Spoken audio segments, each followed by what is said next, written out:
Hello everyone, welcome back to this channel. Summarize Me. My name is Patricia, as earlier introduced by Anderson in the previous video. I hope you are enjoying our content so far. So, I'll be co-hosting this channel with Anderson, and I hope you enjoy a full ride with us. Hello guys, and thank you Patricia. Anderson here, so I'll take it from here. And before we start anything, we want to just say thank you very much for your feedbacks in our previous videos. Thank you for your likes, thank you for your views, thank you for your comments, and thank you for subscribing. We really appreciate it very much. I see it to be major progress. We just started a few weeks ago, and having this number of views and subscribers is really impressive. And from the bottom of our hearts, we just want to say thank you very much. Alright, so we are still on our book from Richard Templar, Rules of Wealth, and this is video part 2. So we are just going to move to our next 10 lessons we've picked from this book. We are going to give you illustrations and mode of applications of each and every point. So you can grab your pen and just follow us along as we move. So we ended off in our previous video. I think the last point was living within your means. Yes, and we gave various examples. An example is Warren Buffett. Despite being a very rich man, he lives below his means. That is a perfect example. So you need to cut your coat according to your size. Don't impress. So moving on, our next point is great men work their socks off. Success really happens overnight. Rome wasn't built in a day.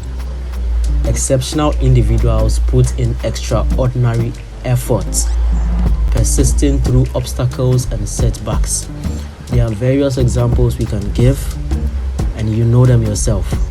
Thomas Edison's 10,000 failed experiments before inventing the light bulb exemplifies this dedication.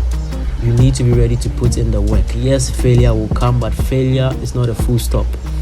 Failure is a motivation to keep on going. If you are ready to put in the work, you have to be ready to work your socks off. Not just any type of work. Work extra. Go the extra mile.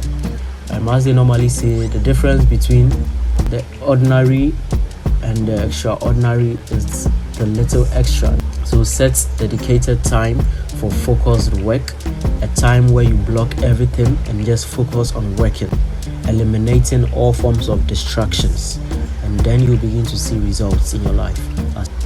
So our next point is research before buying, value over pricing. And this is a very interesting point, because people have the mindset that the higher the price of the good, the more good it is, or the more beneficial it is to the consumer. But you have to notice this, that impulsive purchases, they often lead to regrets. Wise investors research. They compare value to price. If you have or know any wise investor, you can ask them. Anyone who invests compares value to price.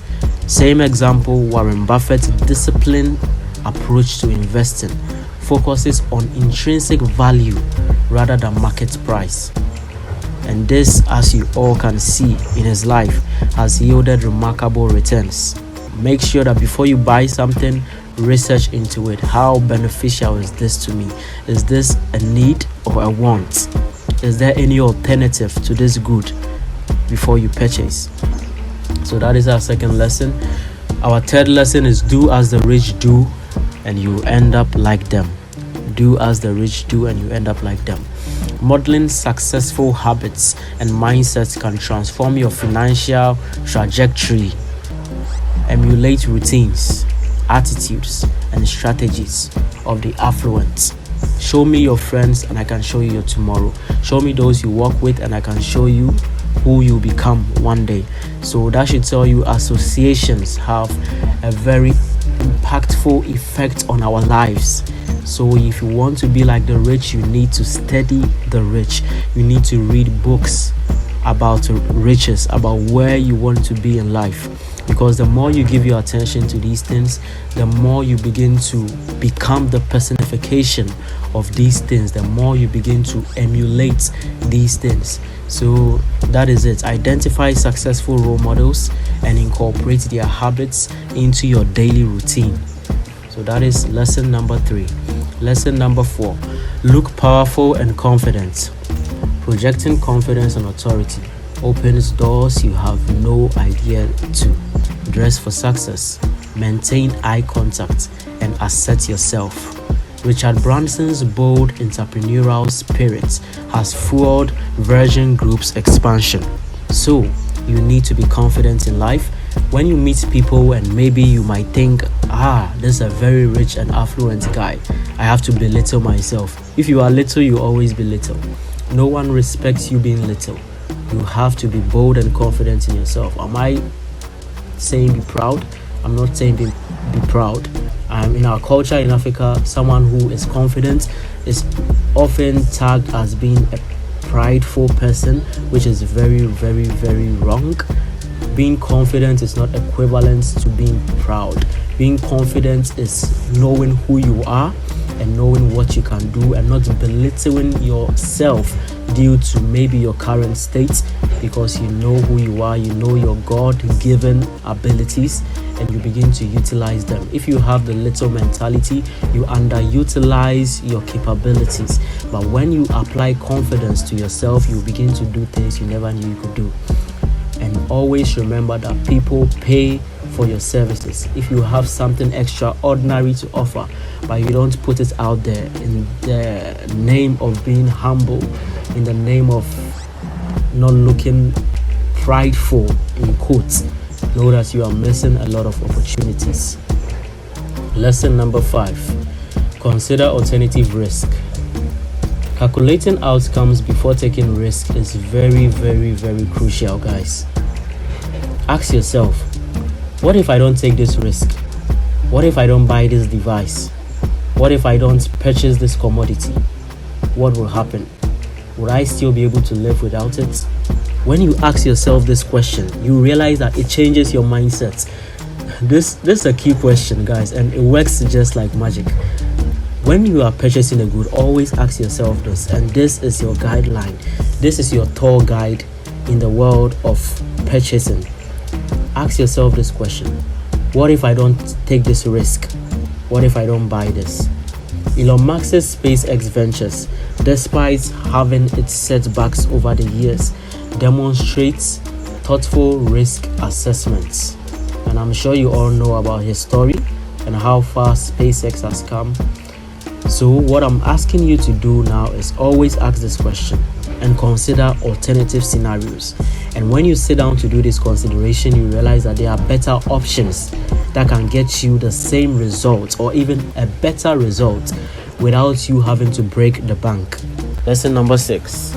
Enormous drive and sacrifice. No one can believe in yourself except you. You need to have the drive. You need to believe in yourself.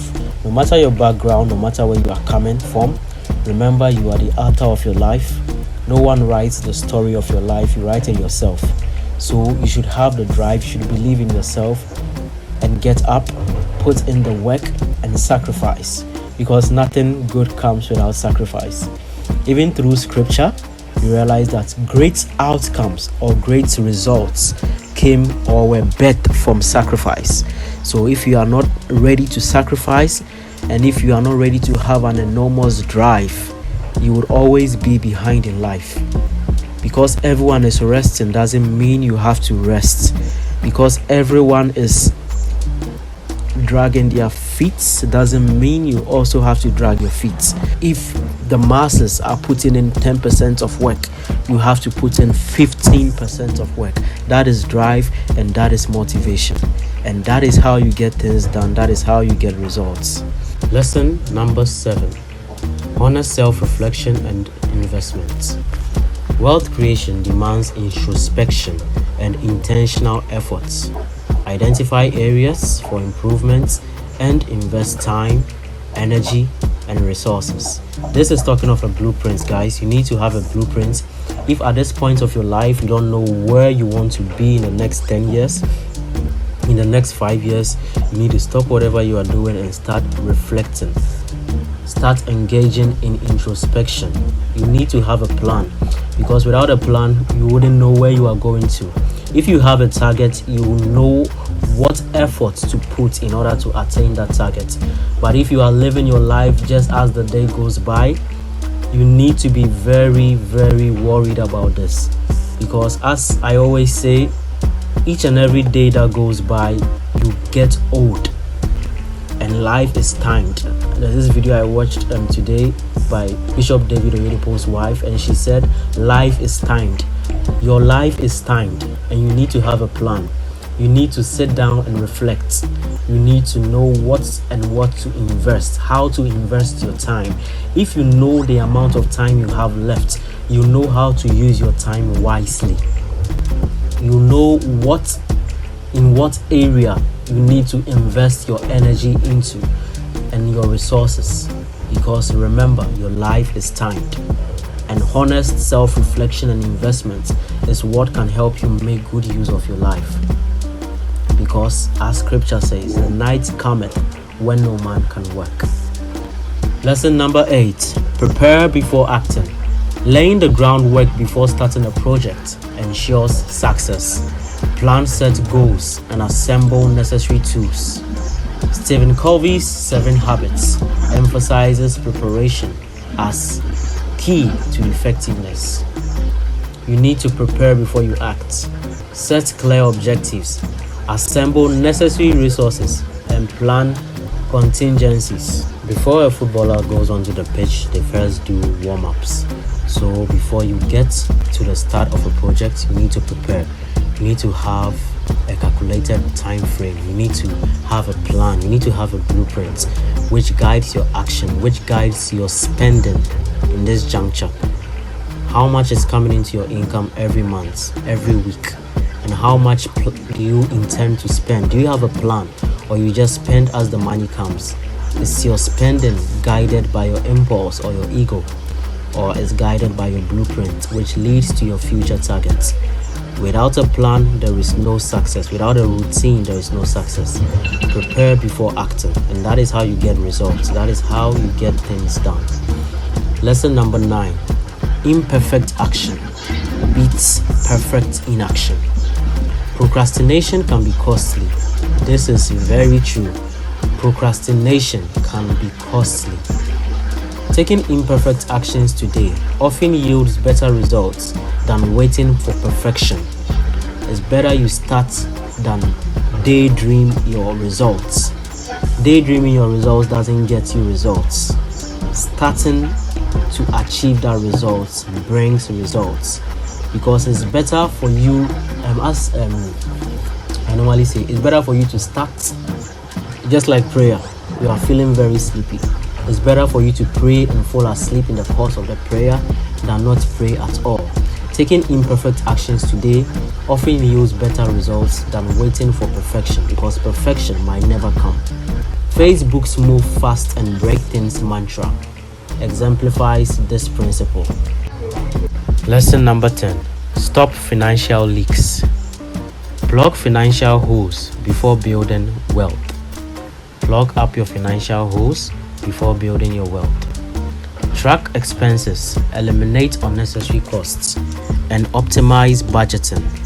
Dave Ramsey's debt snowball method helps individuals stop financial bleeding. Sit down, take a book, take a pen, and track your expenditure. Always make sure that whatever you buy, you have it documented and track it down. And that way you begin to know things that are draining your income. When you start tracking your expenses, you know what drains your income. You will realize what is normally draining your income, and that helps you to eliminate unnecessary costs. You begin to look at the things and begin to see things that you need to take out of your costs, things that you need to take out of your list of expenses. And then you begin to optimize your budget. You begin to restructure your budget. And when you begin to do that, you realize that you begin to have more financial progress, because you have sat down, you've tracked your expenses, and this has helped you to eliminate the costs and therefore making more progress.